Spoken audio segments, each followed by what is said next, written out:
요한계시록 3장 14절 보겠습니다.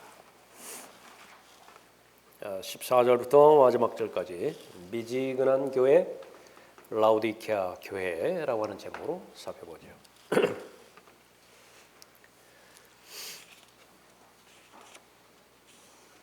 자, 7교회 모두 인사로 시작되어지죠. 14절입니다. 라우디케아인들의 교회의 천사에게 편지하라. 아멘이시오.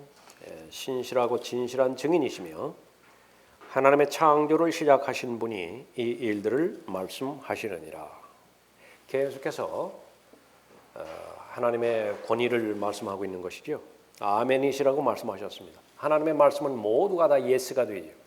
한번 말씀하셨으면 반드시 끝을 맺으시는 분이십니다. 신실하시죠? 역시 말씀과 관련돼서 거짓말 하실 수 없는 분이 말씀하고 있는 것입니다. 진실한 증인이시며 진리가 되시죠. 진실하신 그분께서 친히 성경의 모든 일어나는 일들에 대해서 증인이시라 말씀하십니다. 하나님의 창조를 시작하신 분 예수 그리스도를 말합니다.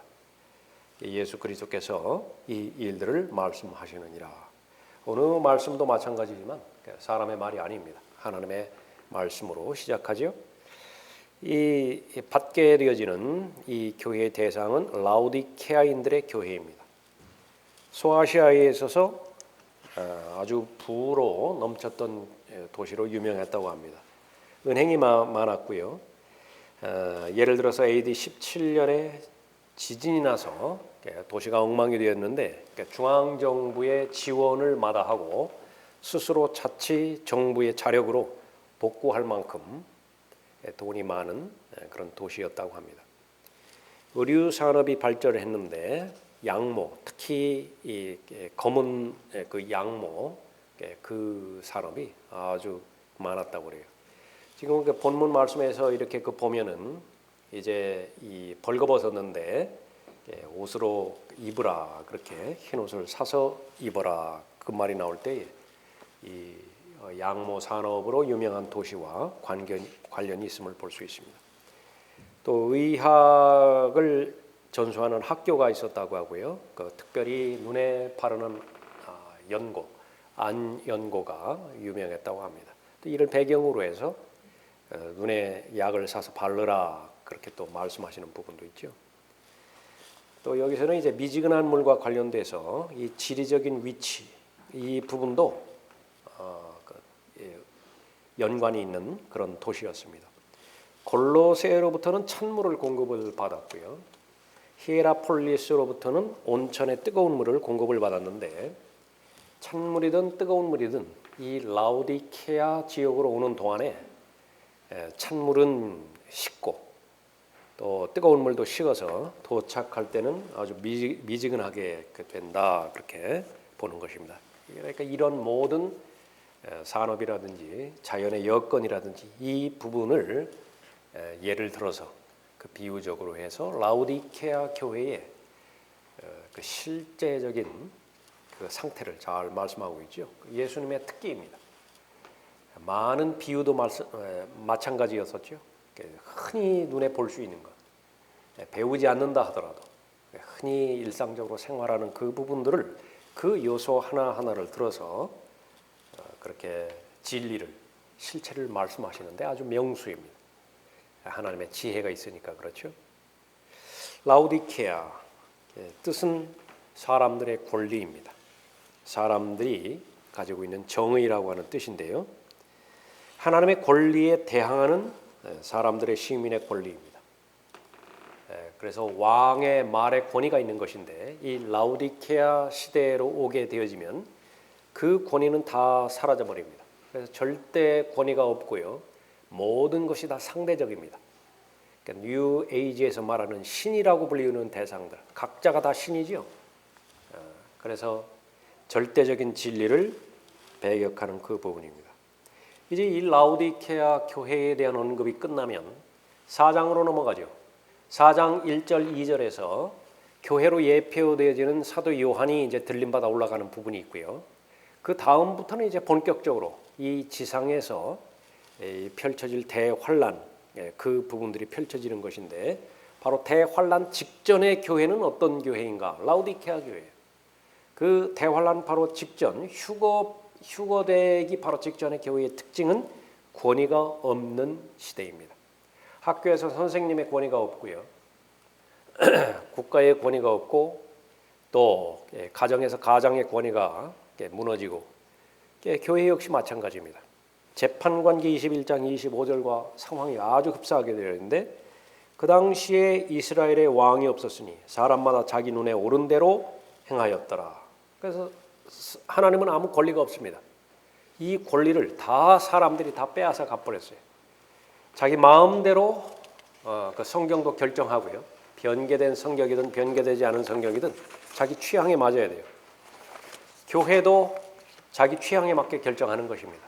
설교자도 자기 취향에 맞게 결정하고 성경에서 말하는 예수 그리스도께서 천년왕국 전에 오신다라고 하는 전천년주의 그것도 마음에 내키지 않으면 얼마든지 후천년주의, 무천년주의 신학으로 자기가 결정할 수 있어요. 그런 시대로 팽배된 것이 바로 라오디케아 교회 시대입니다. 책망의 내용이 15절에 있습니다. 내가 네 행위를 아노니 내가 차지도 아니하고 덮지도 아니하도다. 나는 내가 차든지 덮든지 하기를 원하노라. 이것은 영적으로도 아주 메스꺼운 상태고요. 차지도 않고 덮지도 않아요. 무엇을 말하느냐 그러면요, 이것은 우유부단한 상태를 말하는 것입니다. 하나님께서 제일 싫어하시는 상태예요. 뜨겁게 복음과 진리에 대해서 열정으로 가득 차기를 하나님께서는 원하시지만은요, 그러지 않을 바에는 아예 차라리 자유주의자들처럼, 그러니까 자예 그냥 하나님은 없다라고 그렇게 말하는 것처럼 드러내서 그렇게 말하는 사람을 원하지, 이 뜨뜻미지근하게 믿는다고 말은 해요. 배교라고 하는 것은 이 근본 사항에 해당되는 모든 부분들에 대해서는 동의한다고 말하죠. 그러나 믿지는 않아요. 본인이 믿지는 않는다고요. 그래서 하나님은 없다 이렇게 입으로 말하는 사람이 없고 항상 마음으로 말해요. 마음으로 하나님은 없다 이렇게 이야기를 하는 거예요. 그 상태를 하나님께서 아주 싫어하시는 것인데, 마지막 교회는 배교로 치달으면서도 자신은 정통이라고 고백한다. 마지막 교회는 믿음의 근본 사항들을 믿는다고 고백하지만 실상은 로마 카톨릭에 붙어버리는 것입니다. 한마디로 카멜레온 교회이다. 상황에 따라서 색깔을 아주 바꿔버리는 것이에요. 이 라오디케아의 아주 전형적인 이 부분은요, 우유부단하고 결정하지를 못하고 무능력하죠. 결정을 못해요. 하나님을 향해서 결정을 하지 못한다. 무엇 때문에 그런 것이냐 그러면 본질적으로 돈 때문에 그렇습니다. 그래서 이 라오디케아는 전형적으로 세상적인 교회예요. 월들리 처치가 돼버린 거예요. 그 세상의 풍조와 또 세상의 흐름, 세상의 가치관에 아주 이 보폭을 맞춰서 그 가치관을 가지고서 함께 가는데, 다만 이제 두 주인을 섬기고 싶거든요. 그러니까 그런 교회의 특징입니다. 보나마나 부패한 교회겠죠. 하나님께 대한 불타는 열정이 없는 교회이고, 그렇다고 자유주의자들처럼 차지도 않은 교회입니다. 죽은 정통만 가지고 있는 미련한 교회이다라고 말하는 것입니다. 나는 내가 차든지 덮든지 하기를 원하노라. 진리에 관한 한 하나님께서는 극단주의자이시죠. 빛 아니면 어두움이에요. 진리 아니면 거짓이지요. 지옥 아니면 천국이에요. 그러나 사람들은 인본주의 성향에서는 아주 교묘하게 그 둘 사이를 다 빠져나가서 도망가서 중립지역을 원하는 것입니다. 성경 벗어나서는요, 성경 외에 벗어나서는 그리스도는 가급적이면 모든 것을 포용할 수 있어야 돼요. 성경을 벗어났다라고 하는 말은 무슨 말이죠? 본질적이 아니다 그 말이에요. 비본질적인 사실. 그런 부분에서는 이왕이면 양보하고 이왕이면 다 품어주는 거예요. 그러나 성경 안에 들어왔다라고 하는 것은요, 그러니까 철저하게 하나님의 관점에서 하나님과 같은 마음으로 해서 하나님께서 싫어하는 건 나는 적극적으로 싫어해야 돼요. 하나님께서 좋아하시는 것, 내 성향과 상관없어요. 내 기질과 상관없어요. 나는 적극적으로 좋아하기로 결심해야 돼요. 믿음이라고 하는 것은 결심하는 것입니다. 결심하면 돼요. 믿음이 왜 안 자라는 것이냐? 결심이 없기 때문에 자라지 않는 것입니다. 하나님을 기쁘시게 해드리기로 내가 결심하겠다. 죄에 대해서는 나는 단절하기로 결심하는데 피 흘리기까지 맞서 싸우기로 그렇게 결심하겠다. 그러면 성령 하나님께서 도와주신다. 그런 사람을 제일 우선적으로 도와주시는 것이거든요. 또 16절에는 어떤 책망이 있습니까? 내가 그처럼 미지근하여 차지도 아니하고 덥지도 아니하기 때문에 내가 너를 내 입에서 토해내겠노라. 내가 말하기를 나는 부자며 부유하고 아무것도 부족한 것이 없다고 말하지만 너는 비참하고 가련하며 가난하고 눈멀고 헐벗은 것을 알지 못하는도다. 16절 17절에서 말하는 가장 무서운 것은 자기 기만이에요. 디모데후서 3장에서 마지막 날들의 특징 가운데서 사람들은 아주 속기도 하고 그런 것이 특징이죠. 보이스 피싱만 속고 속이는 것이 아니라 더 무서운 것은 바로 영적인 미혹인데 그 영적인 미혹 가운데서 제일 중앙을 차지하는 것이 자기 기만이에요. 자기가 스스로 속는 거예요. 어떻게 속죠? 제일 처음에 구원부터 시작하는 거예요. 자기는 구원받은 적이 없다고. 근데 구원받은 것으로 안 거예요. 무엇 때문에 그렇습니까? 그 종교적인 습관이 그 사람을 속이게 만드는 거예요. 또 이 17절에서 말하는 것처럼 나는 부자며 그 실제로 외형상으로는 부자예요. 물질 만능주의에서 돈이 우상이 되어지고요. 이 교회의 특징은 아주 절대적인 믿음을 고수하고 있는 것은요. 돈으로 안 되는 것이 없어요. 심지어 돈으로 이 분위기라든지 여건이라든지 그렇게 만들어서 구원받지 못한 사람도 구원받겠다고 하나님의 자녀가 되겠다고 그렇게 바꿀 수도 있다라고 교회가 얼마든지 자신한다. 그래서 우리가 이 성령에 의하지 않고서는 예수를 주라고 시인할 수 없는 것인데 그건 불가능해요. 그래서 그것이 가능하다라고 한다면 우선 전파하는 자가 분명하고 확신한 진리의 말씀, 은혜의 복음을 전해야 되죠. 죄에 대해서, 심판에 대해서, 그 심판의 결과 지옥의 그 형벌에 대해서 성경에서 언급하는 것, 그 수준을 정확하게 제시를 해야 돼요. 그리고 거기에서 해결할 수 있는 유일한 길과 유일한 진리와 유일한 생명은 예수 그리스도밖에 없다라고 하는 사실을 병행해서 제시하죠. 그럼 그 사람 안에서 성령께서 역사하시는데 기다려야 돼요. 성령의 역사를 기다려야 된다고요. 성령의 역사를 신뢰하고. 그러나 그 기다림의 그 여건 없이요. 그냥 이 경배와 찬양부터 시작해서 모든 사람들 여건들을 다 고용한다. 그래서 그 분위기로 붙이려고 하는 것인데 전형적인 라오디케아의 그 교회의 특징인 것입니다. 나는 부자며 부유하고 아무것도 부족한 것이 없다고 하지만 너는 비참하고 가련하며 가난하고 눈멀고 헐벗은 것을 알지 못하는도다. 영적인 부분에 있어서는 모든 것이 부족하다. 반드시 있어야 되는 하나님의 능력이 없어요. 반드시 있어야 되는 성령 역사의 인도하심이 없다고요. 반드시 있어야 되는 하나님의 말씀에 대한 분명한 확신이 없어요. 그런 것들이 없기 때문에 바로 성령의 열매가 바로 진짜 내가 믿느냐 믿지 않느냐를 판가름해주는 증거지요. 성령의 열매가 없다고요. 구령의 열매가 없어요. 그 외에는 다 있어요. 그런데 본인이 속는 거예요. 그것을. 스스로 속게 되어지는 거죠. 여기에 가련하고 가난하고 눈멀었다 이렇게 말하고 있죠. 눈멀었다라고 하는 것은 이것은 근시안적인 상황을 말하는 것입니다. 바로 눈앞에 있는 것은 뭐예요? 바로 눈앞에 있는 것은 무엇이죠? 손에 만져지는 것입니다. 바로 돈이죠. 물질이죠. 세상에서 얻게 되지는 평판과 명성이에요. 그러니까 그런 것들만 이렇게 보여지기 때문에 아주 부자인 것 같지만은요. 그리스도인은 성장하면서 멀리 바라볼 수 있는 영적인 안목이 필요한데요. 롱 루키라고 말씀드렸죠. 이건 계속해서 우리가 스스로 확인해 봐야 됩니다. 나는 지금 멀리 바라보는 것인가. 고속도에 들어섰다라고 한다면 무조건 멀리 바라봐야 돼요. 배멀미를 멈출 수 있는 방법 가운데 하나는 바로 앞에 파도 쳐다보지 말고 멀리 하늘을 바라보든지 먼 바다를 보든지 그렇게 해야 된다.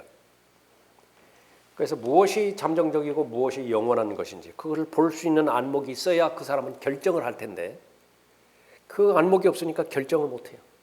온통 이 자신에게 영향을 끼치는 것은 눈에 보이는 것, 바로 눈앞에 보여지는 것, 손에 만져지는 것, 그것에만 매달리기 때문에 비참하게 그 인생을 마치는 것입니다. 이 마지막 교회는 엄청난 물질적 부로 특징 지어진다. 모든 것을 다 가졌다고 생각하는 교회다. 헌금, 건물, 교회 재산, 모금 액수를 자랑한다.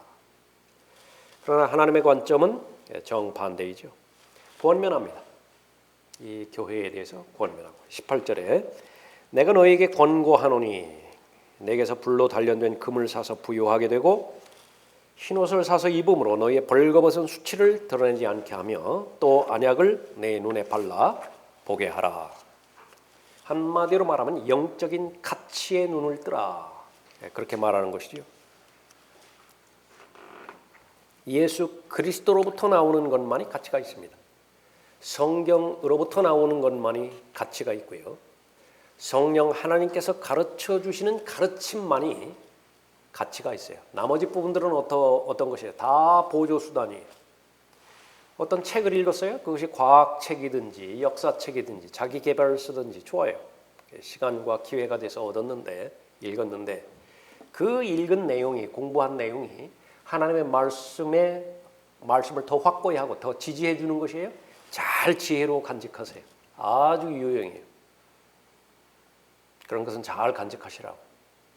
반대로 세상에서 그렇게 가치가 있고 세상에서 떠들어대는 그 지식을 봤더니 성경을 대적하는 또 성경과는 거의 무관한 것이에요. 가치를 두지 마세요. 그냥 넘기세요. 한 번, 두 번으로 족한 것이지 그걸 막 세 번, 네 번 계속 거기에 시간을 투자할 이유가 전혀 없어요. 그렇게 가르쳐 주셨는데도 불구하고 무가치한 것임에도 불구하고 거기에 계속해서 시간을 쏟는다고 하는 것은 마음의 상태를 다시 한번 점검해 봐야 된다. 영적인 안목, 안약과 관련돼서 언급하고 있죠. 하나님께서 보시는 관점, 가치관이죠. 하나님께서 보시는 관점에서 물질을 바라볼 수 있는 것이냐. 그 관점을 내가 갖고 있기 전까지는요. 내가 주인이었어요. 그러니까 내가 소유한 모든 것들은 내가 주인이었다. 그러니까 내 마음대로 하는데 전혀 양심의 거리낌이 없어요. 손해를 보더라도 이건 내 문제예요. 그러니까 관여하지 말라고요. 그러나 하나님의 진리의 지식을 이렇게 알고 난 다음에 봤을 때요. 나는 관리인이라는 거죠. 그것을 입증하는 것이 뭡니까? 내가 관리인이라고 하는 것을 입증하는 것이 뭐예요? 재벌의 죽음을 볼 때 그래요. 정말 누구 말대로 10원 한 장 못 가져가요. 일생 동안 벌었는데 고스란히 그것을 놔두고 가야 된다. 다른 사람이 사용해요. 그것만 본다 하더라도 그것은 관리임에 틀림이 없어요. 그리스도인일 경우에는 더 말할 것도 없지요. 그러니까 그것이 청지기의 직분입니다. 그래서 내가 물질의 주인이라고 생각하면서 그 가치관을 가지고 살아가는 인생하고 내가 청직이라고 하나님께서 말씀하셨는데 거기에 동의하고 살아가는 인생하고 그건 질이 다르다. 다른 세상 살아가는 것이. 시간 역시 마찬가지입니다. 누구에게나 24시간 주어지지만은 그 24시간을 어떻게 쓸 것이냐. 시간도 하나님의 소유라. 하나님 말씀 가운데서 얼마나 시간에 대해서 세월에 대해서 많이 언급하고 있습니다. 모세를 통해서 우리에게 알려주신 것은 시간을 계산하는 법을 알려주라고 그것이 지혜라고 말씀하시죠. 그러니까 여러분은 앞으로 몇 년간 더 사실 수 있을 것 같아요. 또 그 물리적인 시간 가운데서도 일하는 시간 빼고 잠자는 시간 빼고 다 소비해야 되는 시간 빼고 하나님과 직접적으로 관련이 있는 시간은 과연 몇 시간이나 남아있을 것 같아요. 그 카운트를 할 수 있어야 된다. 그러면 지혜로운 사람이라고 말했죠. 그것이 부족하기 때문에 아주 현저하게 부족하다. 그렇기 때문에 정신 차리고 깨어 있으라고 말씀하셨고 시간을 관리하는 데 있어서도 반드시 하나님의 지혜 가운데서 삶의 우선순위 하나님의 나라와 하나님의 의를 먼저 구하라고 말씀하신 것은 영원히 살 수 없기 때문에 그렇게 말하는 거죠. 그러한 안목을 가졌을 때에 부요한 사람인데 부요한 사람이라고 1년을 살았다 하더라도 20대 초반에 하나님의 부르심을 받아서 순교한 순교자들 많죠. 90세 이상까지 살다가 하나님의 부르심을 받아서 간 사람도 많다. 그런데 그것이 의미가 있기 위해서는요. 하나님께서 하루하루를 인정해 주시는 삶이 진짜예요. 얼마나 많은 경우에 이스라엘의 역사 가운데서도 특히 재판관계 같은 경우에 다른 이방민족의 노예로 속박되어 있을 때요. 수십 년간 노예로 속박되어 있다. 그 하나님께서 그 카운트하지 않으시죠. 하나님의 시계는 멈춰 있다. 그 시간은. 셈하지 않는 거예요. 그러다가 하나님과의 관계가 정상적으로 유지될 때에 하나님께서 카운트하시는 것이죠. 세시는 것이죠. 그 안목을 바라볼 수 있는 것은 바로 눈 먼 사람은 바라볼 수 없기 때문에 권면하는 것입니다. 하나님께서 보시는 관점에서 세상을 볼 수 있는 관점이 절대적으로 필요하다. 가장 지혜로운 방법은 하나님 말씀 들으면 돼요. 하나님의 말씀 보면 되는 것이죠. 하나님 말씀 공부하면 바로 내가 가지고 있었던 안목과 하나님의 안목이 다를 때에 그건 자연스럽게 정렬이 되는 거예요. 멸망하는 세상을 사랑하는 각자의 마음을 살펴볼 필요가 있다. 그래서 이 라오디케아 이 교회의 문제점은 마음의 문제인데 이 사랑의 대상을 세상에 두었어요. 그런데 세상은 멸망하고 있죠. 악한 현 세상인데 계속 멸망하고 있어요. 근데 그 멸망하는 세상을 사랑하는 그런 마음 때문에 보는 것입니다. 징계에 대해서 말씀하십니다. 19절이죠. 내가 사랑하는 자마다 책망하고 징계하노니 그러므로 열심을 내고 회개하라 말씀하고 있습니다. 영적인 활력을 가지고 있지 않은 모든 사람은 죽은 사람입니다. 어떤 교회를 보고 살아있으나 죽었다 말하죠. 어떤 개인도 마찬가지예요. 그 사람이 구원은 받았어요. 지금 전혀 그 구원받은 그 바이탈이 나타나야 되는데 맥박이 막 힘차게 뛰고 심장도 힘차게 뛰어주고 그 활력이 있는 그런 요소들, 요인들이 반응이 돼야 되는데 거의 없어요. 그 호흡마저도 기계가 도와줘야 된다. 그럼 스위치만 빼면 죽는 거예요. 그건 전기 스위치만 빼면. 그런 것은 죽었다라고 그렇게 봐야 되는 것이죠. 살아나려면 어떻게 되는 것이에요? 본인이 인식을 해야 됩니다. 내가 병들었다는 사실을 인식을 해야 돼요. 병식, 그 의식이 있어야 된다. 아, 내가 지금 죽어가고 있구나. 그 의식이 있어야 돼요. 그것이 없이는 아무리 주변에서 그 사람을 위해서 도와주고 한다 하더라도 가망성이 없는 것입니다. 바로 19절이 그 말씀이죠. 열심을 내라. 본인이 내야 되는 거예요. 회개하라. 본인이 해야 되는 것이죠. 영적 활력을 얻는 비결은 회개의 열매를 맺는 것이다. 다른 것으로는 충분하지 않다 그랬습니다. 예수님의 권면의 말씀은 열심에 관련된 것이었다. 주님께서 원하시는 수준은 우리가 주님을 사랑하는 열정의 뜨거움이 끓는 물의 온도에 이르는 것이다. 계속해서 끓는 사람. 비결은 무엇이냐? 연료에 달려 있어요. 지금 내 마음이 뜨거워졌죠. 감정에 의해서 뜨거워진 것이 아니라 진리를 사랑하고 진리를 추구하는 그 근거에서 뜨거워졌습니다. 그럼 한 가지만 하면 된다. 진리를 계속 공급해 주면 돼요. 진리를 계속 실행하면 되는 것이에요. 여기에 방해가 되어지는 것이 자기 부인이죠. 자기 부인하지 않으면 예수 그리스도를 시인할 수 있는 사람은 없어요. 자기를 부인하지 않으면 진리를 시인하고 실행할 수 있는 사람은 없다고 해요. 근데 그것이 매일매일 이루어지죠. 부지런한 사람이에요. 순간순간 이루어지죠. 부지런한 사람이라고 해요. 그거 하다가 잘 안 되는 부분이 있죠. 그거 가지고 기도하라는 거예요. 무엇이든지 기도하라. 열매 맺는데 필요한 것은 무엇이든지 기도하라. 책임지고 하나님께서 해결해 주시겠다고 약속하고 있죠. 요한복음 15장 5절이나 7절에서 말하는 부분이 그것이다. 그러니까 그것만큼 하나님을 기쁘시게 해드리는 일이 없잖아요. 요한일서 3장에서 분명하게 기도응답의 조건도 약속해 주셨죠. 하나님의 목전에 하나님을 기쁘시게 하는 것이 발견되어지면 무엇이든지 구하라. 그러면 응답해 주시는 것이에요.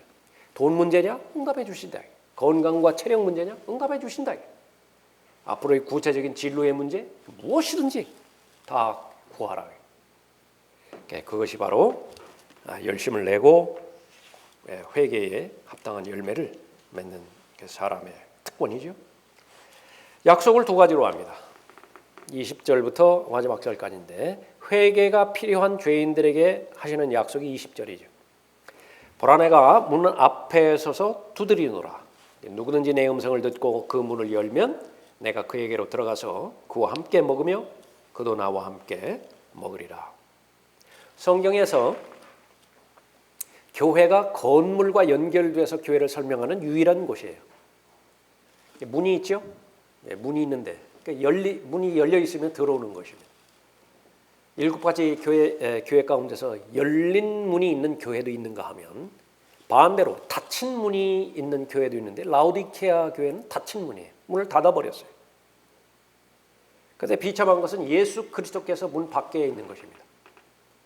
문 밖에 계시고 들어오지 못하도록 닫아버렸다. 그것이 전체의 교회의 특징인데 예수 그리스도께서 그 닫힌 문을 두드리실 때 개인적으로 문을 열면 예수님께서는 그 개인에게 들어가서 그 사람과 함께 교제하는 거예요. 그 사람과 함께 먹고 그 사람과 함께 교제하는 것입니다. 자, 교회 시대의 마지막 때에는 그리스도께서 문 밖에 계신다. 교회는 그리스도의 면전에서 문을 세차게 닫아버렸다. 그 교회 안에 있는 어떤 개인이 그리스도의 음성을 들어 문을 열면 그리스도께서는 그 특정한 사람에게 들어가셔서 특정한 사람과 교제하신다. 이것이 유일하게 성경에서 지역교회를 건물로 가리키는 곳이다.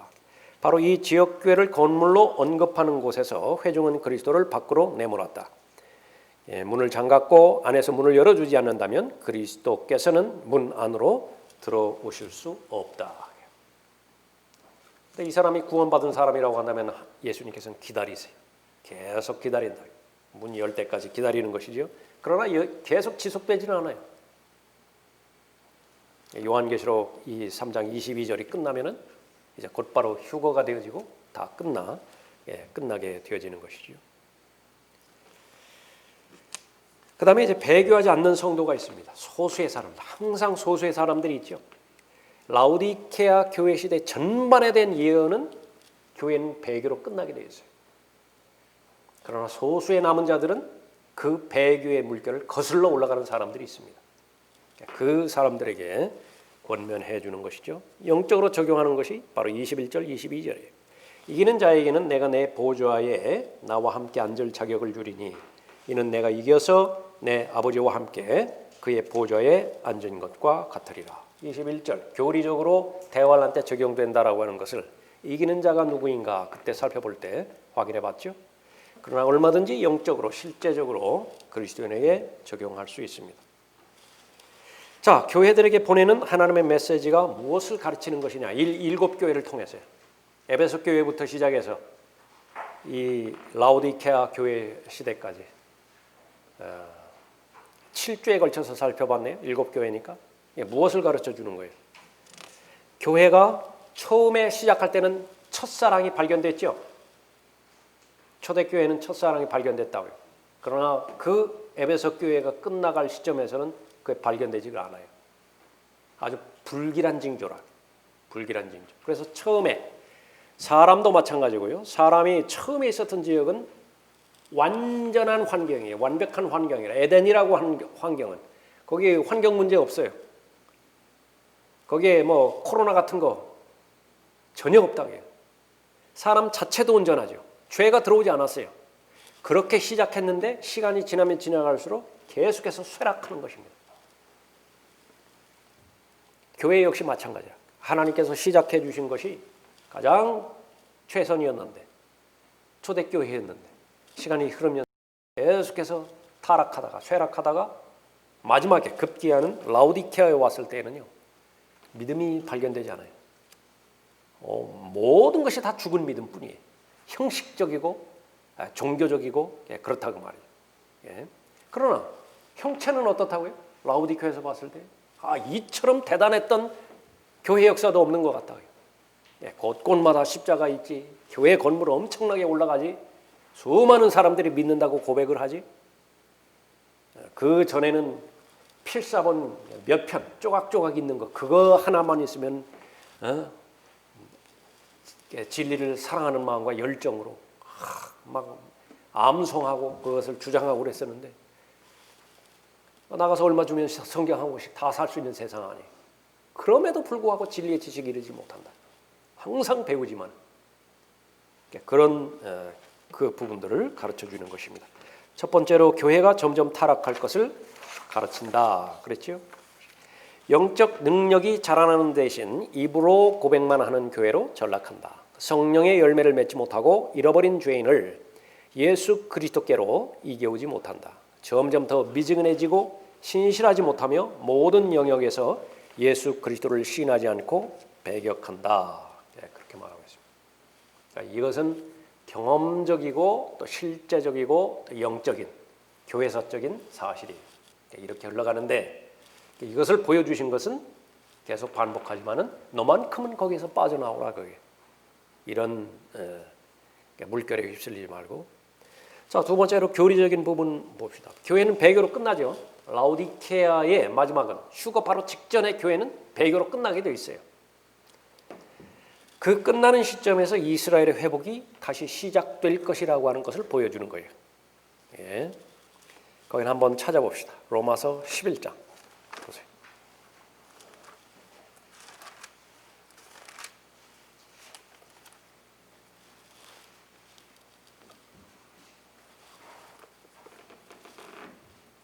로마서 11장 17절부터 볼 텐데요.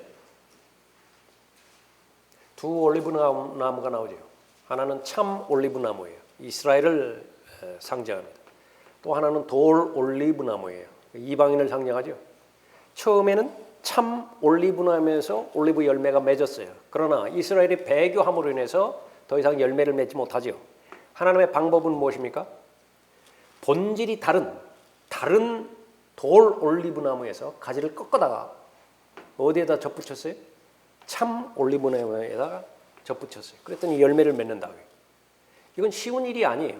자연스러운 것은 참 올리브 나무 자체에 연합되어 있는 그 가지에서 열매를 맺는 것이 순리적이고 쉬운 일이지, 다른 성질이 다른 돌 올리브 나무 가지에서 꺾어다가 이것을 강제로 접붙여서 그 열매를 맺는 거, 이것은 쉽지가 않은 일이지만은 가능해요.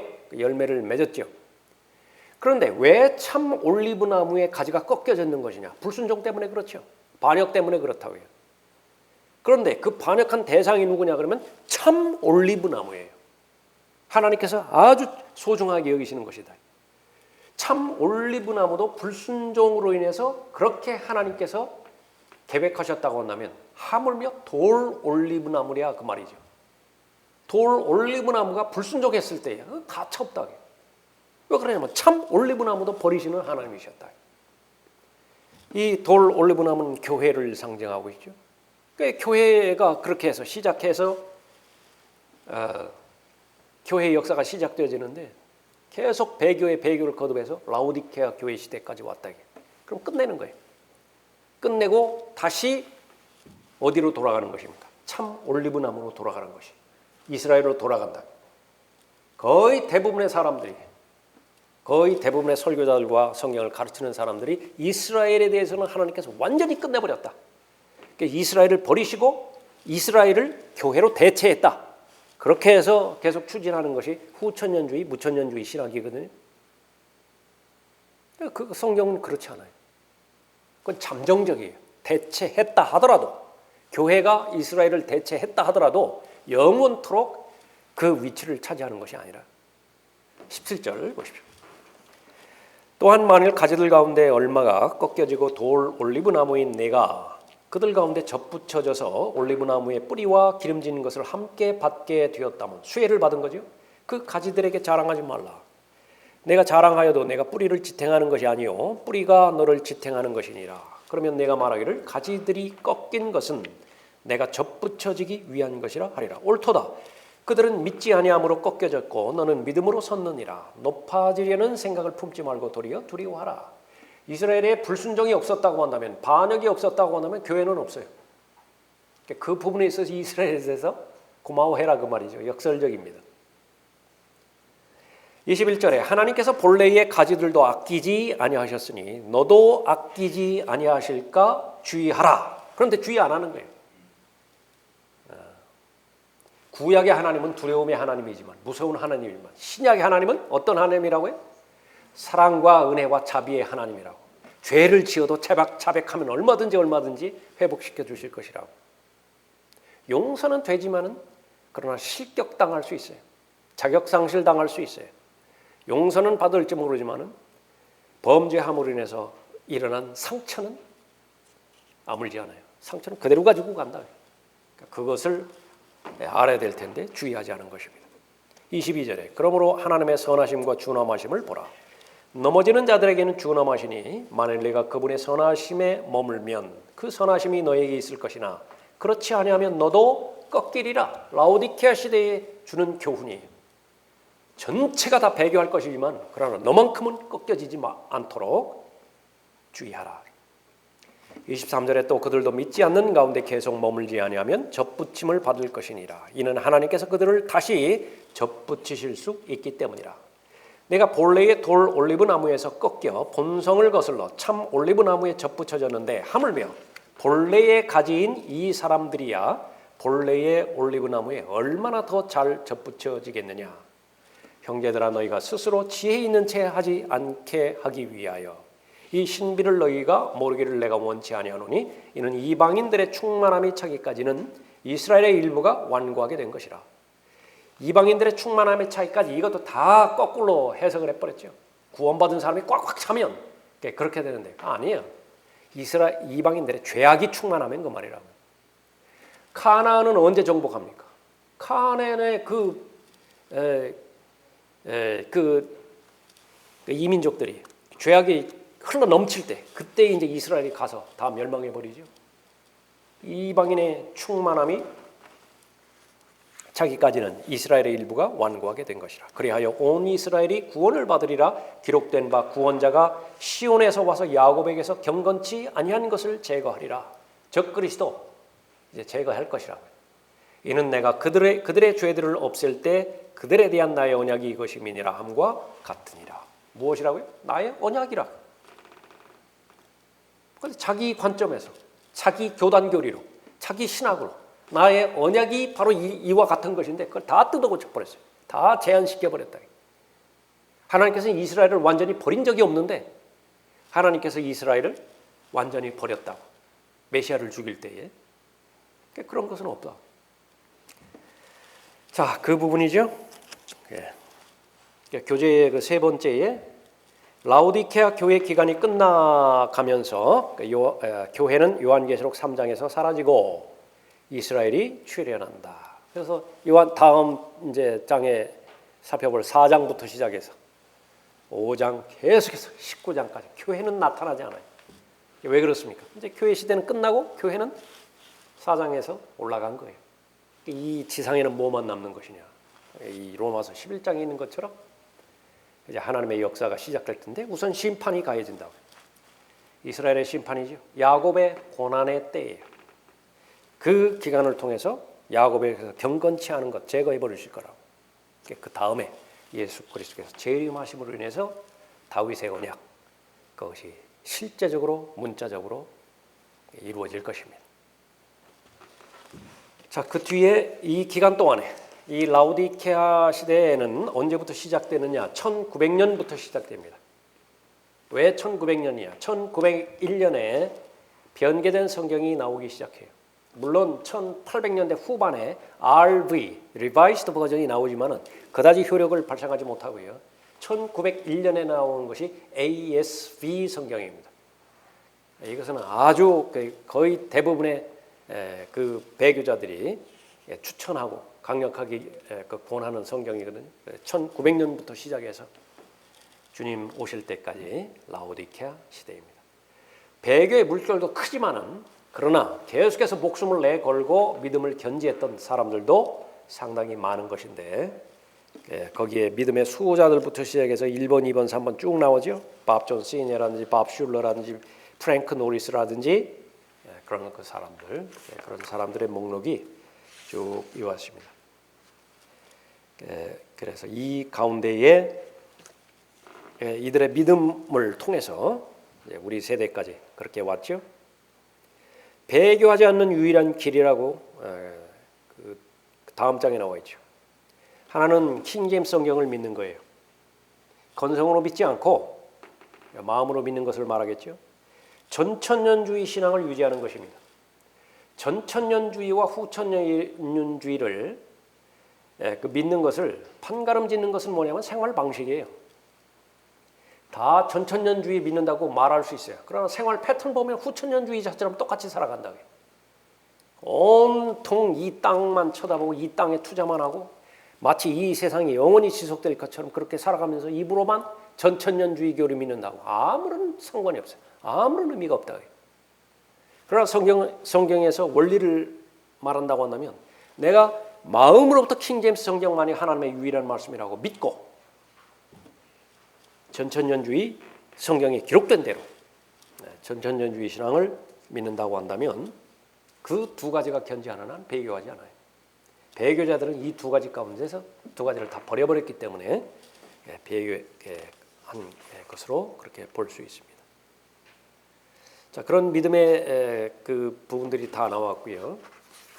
마지막에 보면 이 시기에 두 개의 세계 대전이 있었고 1차 대전, 2차 세계 대전이 있었죠. 한국 전쟁이 있었고.